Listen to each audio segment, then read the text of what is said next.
Big boss Malayalam season 7 12-ാം ആഴ്ചയിലെ ticket to ഫിനാലെയുടെ 4-ാമത്തെ ടാസ്ക്കാണ് ലൈവിൽ നടന്നുകൊണ്ടിരിക്കുന്നത്. ഈ ടാസ്കിൻ്റെ പേര് പൊടിമഴ എന്നാണ്. ഒരു കോൺ ഷേപ്പ്ഡ് പ്രോപ്പർട്ടി പൊടിയൊക്കെ നിറച്ചിട്ട് അവിടെ തൂക്കിയിട്ടിട്ടുണ്ട്. അതിന് ഒരു ലോക്കുണ്ട്. അവർ അതിൻ്റെ കീ പിടിച്ച് കൊണ്ടുവന്ന് അതിൻ്റെ ലോക്ക് തുറക്കണം.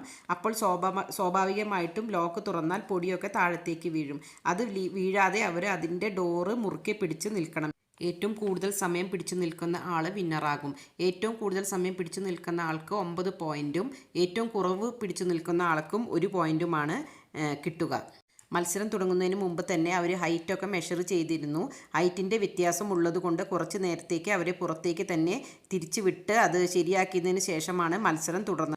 പ്രോപ്പർട്ടിയുടെ ഹൈറ്റ് ശരിയാക്കിയതിന് ശേഷവും അനീഷിൻ്റെ പ്രോപ്പർട്ടിക്ക് എന്തോ ഹൈറ്റ് വ്യത്യാസം ഉണ്ടായിരുന്നു. അനുമോളുടെയും നൂറുടെയും എല്ലാം കറക്റ്റായിരുന്നു. ഈ ഗെയിമിൽ വിന്നറായിട്ട് വന്നത് ആര്യനായിരുന്നു.